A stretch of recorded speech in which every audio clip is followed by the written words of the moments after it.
솔로몬이 죽고 솔로몬의 아들 르호보암이 왕이 돼서 나라를 다스리는 이야기가 역대하 10장과 11장 그리고 오늘 우리가 읽은 12장에 기록되어져 있는 것을 우리들이 읽어보게 되어집니다.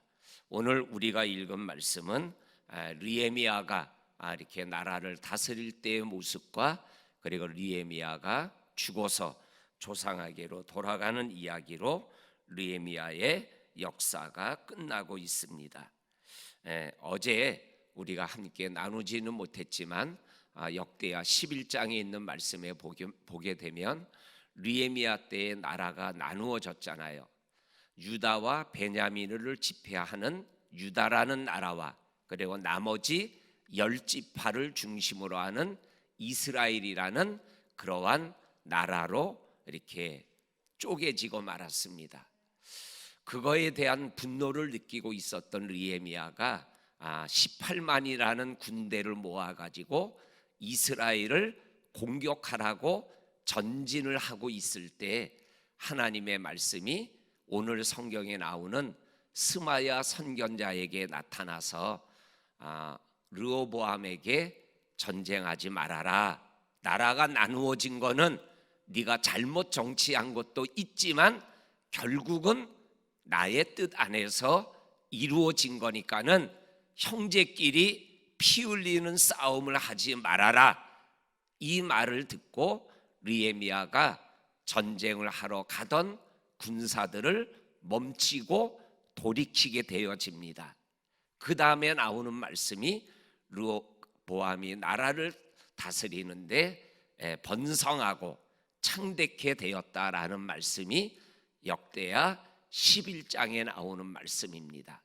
그리고 오늘 우리가 읽은 말씀에 보니까 1절에 르호보암이 나라가 견고하여지고 세력이 강해지니 그가 여호와의 율법을 버리고 온 이스라엘도 그것을 본받았더라. 이렇게 말씀하는 말씀으로 시작이 되어지고 있습니다.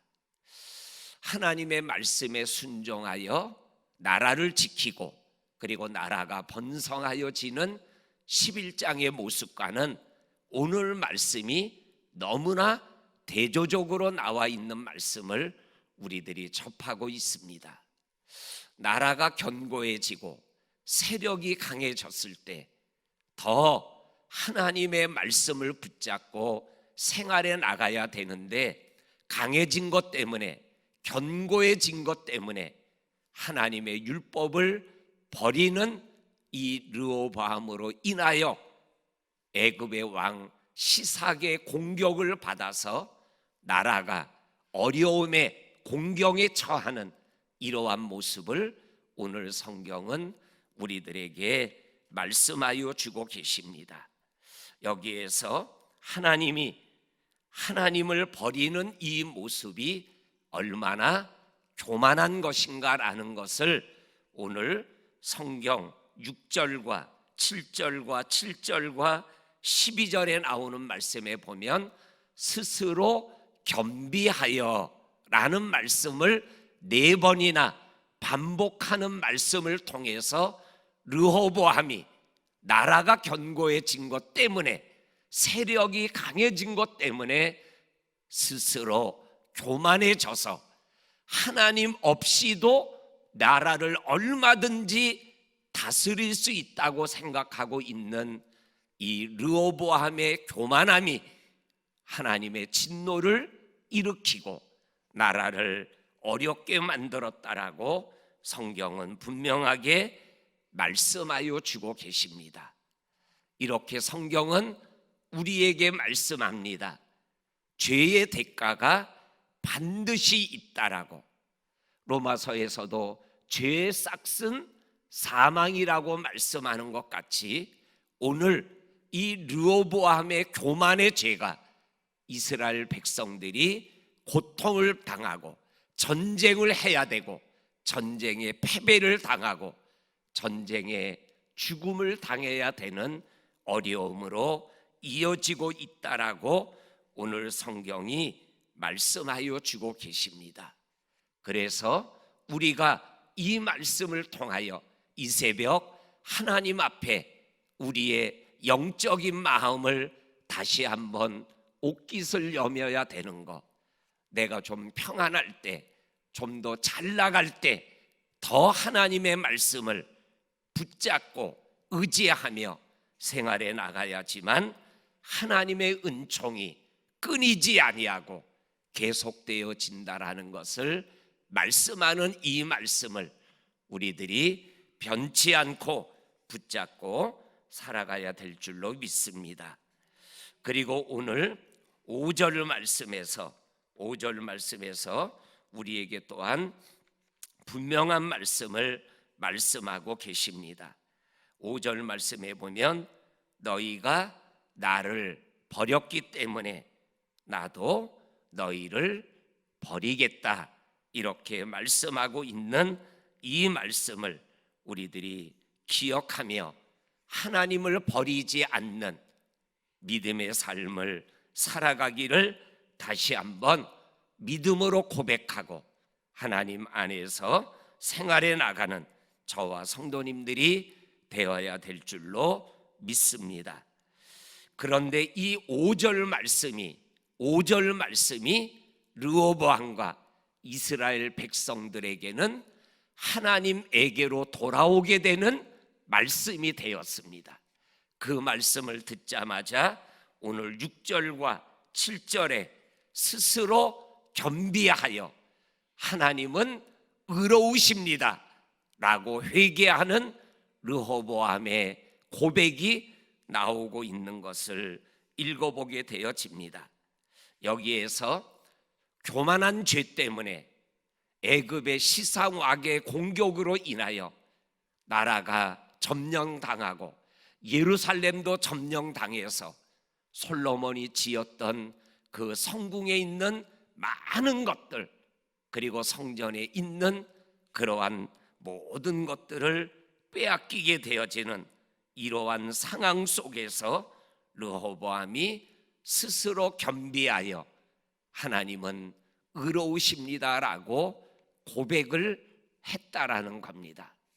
요 하나님은 의로우십니다라는 고백의 의미는 어떠한 의미냐면 내가 교만해서 애굽의 공격을 받아 나라가 이렇게 된 것은 하나님의 의로운 결과라는 겁니다.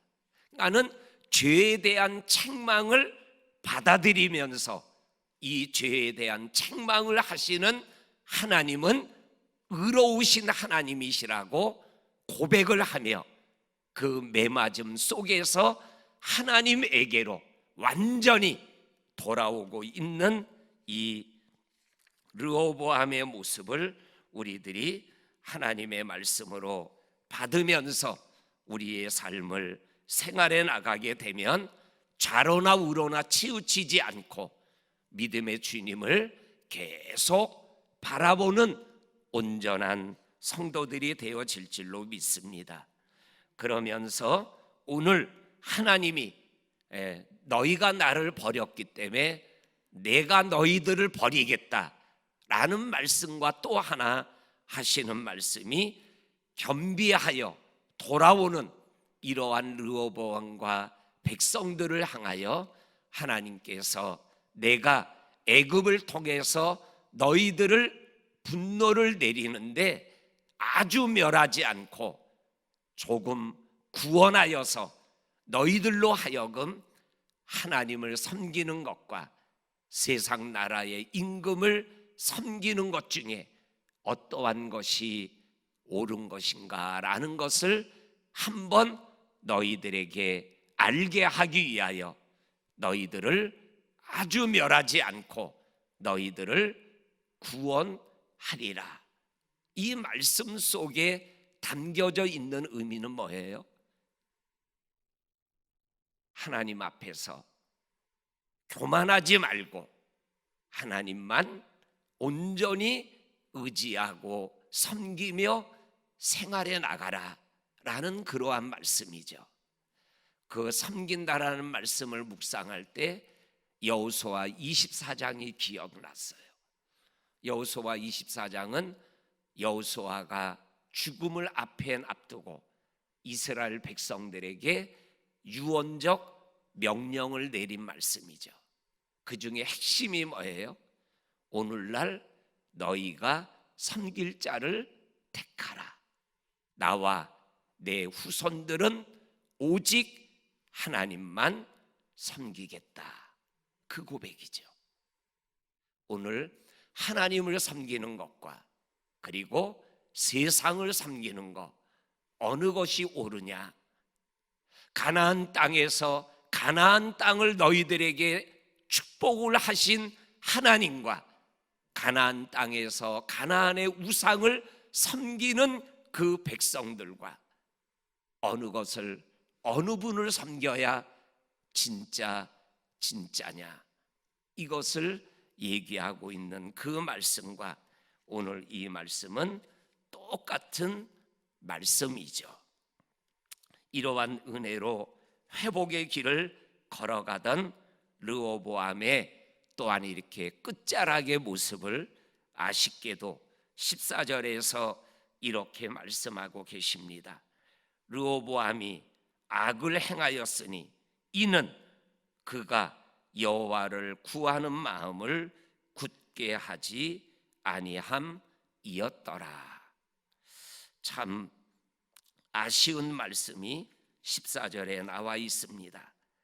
그렇게 하나님의 은혜 가운데 회복을 경험하면서도 또 르호보암의 이 모습 속에서 성경은 역사적으로 이 르호보암은 악한 왕이었다, 이렇게 구분되어지고 있습니다.